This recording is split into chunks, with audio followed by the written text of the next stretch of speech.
Salve Regina.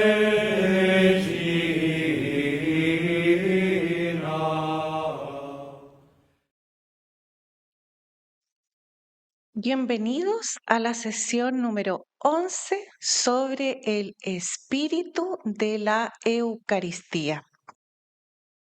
Nos encontramos actualmente en el capítulo 6 del Evangelio según San Juan, que contiene el milagro de la multiplicación de los panes y el discurso del pan de vida.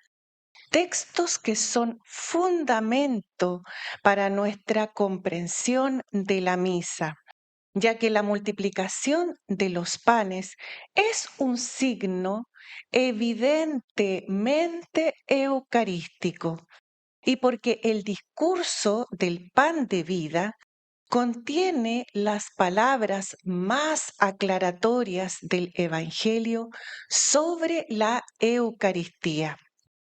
Para poder entrar en los misterios contenidos en estos textos, vamos a hacer un muy breve repaso de la introducción al Evangelio según San Juan.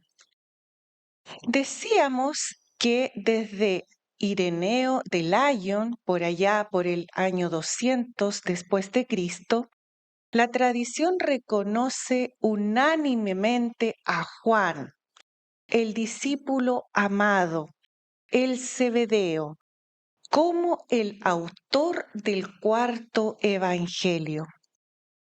Decíamos también que San Juan el apóstol es el testigo ocular de los acontecimientos de la salvación. Él fue testigo ocular del bautismo de Jesús en el río Jordán por parte de San Juan el Bautista. Él fue testigo allá en el monte de la transfiguración del Señor junto a las columnas de la iglesia, San Pedro y Santiago. Él fue testigo de la última cena. Él fue quien reposó su cabeza en el pecho del Señor. Y él fue testigo, el único apóstol, de la crucifixión del Señor, de la lanza que atravesó su costado cuando Cristo muere en la cruz. Él es el que estaba al pie de la cruz junto a la Virgen María. Entonces, estamos ante un evangelio que ha sido escrito por un testigo ocular de los acontecimientos salvíficos. Fue escrito hacia finales del siglo I. Recordemos que no expone parábolas, sino grandes sermones centrados en signos y en imágenes. Este evangelio está dividido en 4 libros. El prólogo, el libro de los signos, el libro de el Gloria y por último en el capítulo 21 el epílogo. Para fines prácticos vamos a hablar de 2 grandes partes del evangelio. La primera parte vamos a decir que es el libro de los signos. Y esta parte, que va del capítulo 1 al capítulo 12, consiste principalmente en la revelación del Hijo de Dios, del unigénito, el que vive desde la eternidad y que ha bajado, ha descendido a asumir la naturaleza humana caída. ¿Para qué? Para darle vida al hombre, verdadera vida, vida divina, aquella vida que vive la Santísima Trinidad, pero que se requiere la acogida por parte del hombre, que requiere la acogida en la fe para que pueda dar frutos en abundancia. Entonces, ese es el primer libro de San Juan y esa es la finalidad del primer libro. Jesús desciende para dar vida al hombre, pero se requiere la respuesta por parte del hombre para que pueda dar frutos. Y la segunda parte, digamos que el segundo libro de este Evangelio, es el libro de el Gloria, que va del capítulo 13 al capítulo 21 y consiste en el movimiento inverso. Jesús sube al Padre, como lo describe la Biblia de Jerusalén, este libro, la Pascua del Cordero de Dios. Desde el capítulo 13 en adelante, ustedes se pueden dar cuenta que es el libro de la Pascua o el libro de el Gloria, que es el movimiento ascendente. El Señor, asumida la naturaleza humana, arrastra consigo hacia la salvación eterna a todo el que cree en Él. Y decíamos que bastaba con leer el inicio del capítulo 13, que es el inicio del segundo libro, que dice: antes de la fiesta de la Pascua, sabiendo Jesús que había llegado su hora de pasar de este mundo al Padre. ¿Ya? Entonces, esas son los dos libros principales del Evangelio según San Juan. La multiplicación de los panes, que es el signo que vamos a ver en nuestra formación eucarística, y el discurso del pan de vida, en el que profundizaremos después, están en el capítulo número 6, por lo tanto están dentro del libro de los signos. Entonces, tenemos que ver cuál es la finalidad, en qué consiste ese primer libro, para entrar a analizar el signo de la multiplicación de los panes y el discurso del pan de vida. Ahora bien, la finalidad en conjunto del Evangelio, el objetivo en conjunto de los libros de este Evangelio, decíamos, escrito según la tradición de la Iglesia por el apóstol predilecto, el discípulo amado, el testigo ocular, esa finalidad ustedes la pueden encontrar en el capítulo 20, versículo 31, es decir, justo en el último versículo antes del epílogo del Evangelio. Y dice así: estos signos han sido escritos para que creáis que Jesús es el Cristo, el Hijo de Dios, y para que creyendo tengáis vida en su nombre. Allí está la finalidad del Evangelio.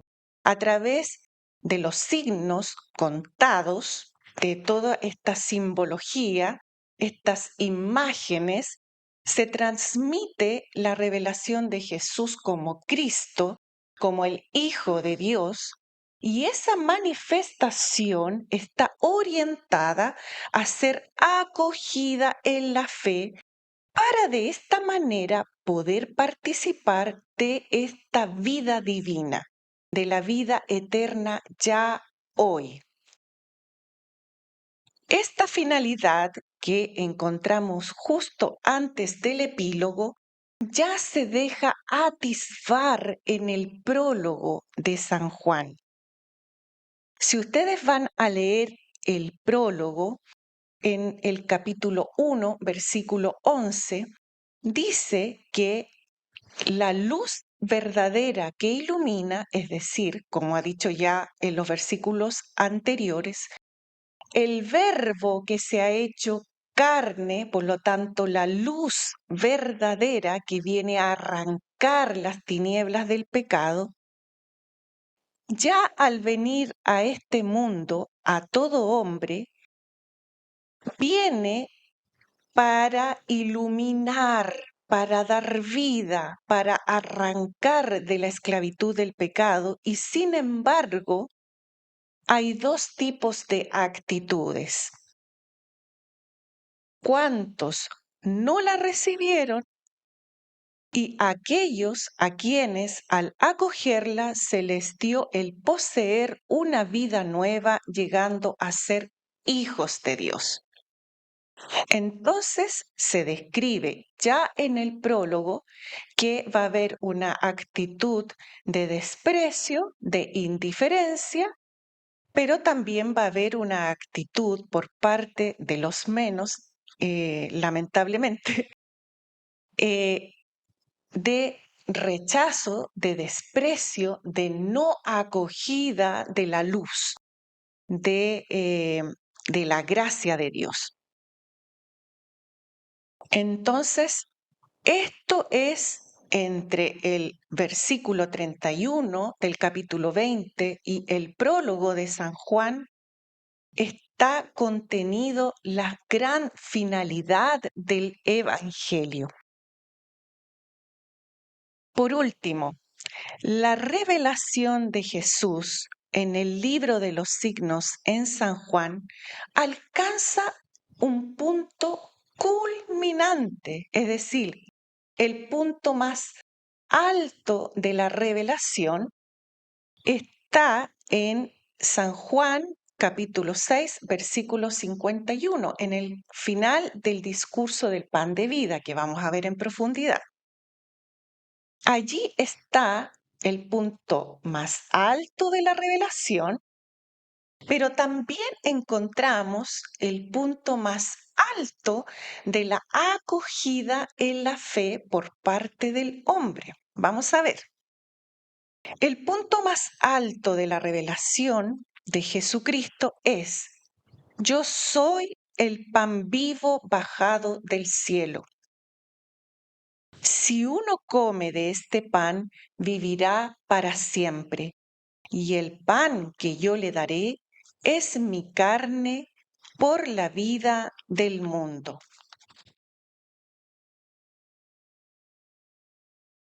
Ante esta revelación, que es culmen del libro del Evangelio según San Juan, caben dos actitudes. Unas actitudes diversas y completamente opuestas. Ya a estas alturas lo seguía una gran multitud. Sin embargo, la mayoría dice: dura es esta palabra, ¿quién puede escucharla? La mayoría se da vuelta y se va ante la revelación más alta. Aquí hay un punto de quiebre en la enseñanza del Señor. Aquí es cuando nos damos cuenta quiénes son realmente discípulos y quiénes no creen. Justamente allí, cuando nos revela que se nos va a dar como comida, que Él es el pan vivo bajado del cielo, carne que se va a dar de comer en el sacrificio del altar. Allí hay un punto de quiebre y descubrimos el verdadero discípulo. Aquí es donde se ve la fe. ¿Crees en la misa? ¿Comprendes quién se hace presente allí o no crees? Entonces, ¿dónde encontramos la respuesta culmen de la fe? En San Pedro. San Pedro responde: tú tienes palabras de vida eterna. San Juan 6, versículo 68. Esta es la respuesta que Juan quiere para la iglesia. ¿A quién iremos, Señor? Solo tú tienes palabras de vida eterna. Para responder como Pedro, se requiere de un don que viene de lo alto, algo que no depende de nuestro esfuerzo humano, depende de la fe. Su palabra, lo que nos ha revelado, es tan grande que Él es verdadera comida para nosotros y que comiéndole, participando, ojalá diariamente de la Eucaristía, de su carne, participamos verdaderamente de la vida divina. Para creer ello, solamente se requiere pedir la fe, porque no depende de un esfuerzo humano. Es algo que es tan grande que no alcanza, es inalcanzable para la inteligencia humana. Se requiere la fe. Por eso es que es tan importante suplicar, añorar, desear creer. Y en esto es lo que se juega el Evangelio según San Juan, la revelación culmen, como Cristo, pan de vida, verdadera comida para nosotros, hecho presente sustancialmente en cada Eucaristía, y la acogida de la fe por parte del hombre que pueda responder como San Pedro: Señor, ¿a quién iremos? Solo tú tienes palabras de vida eterna. Salve.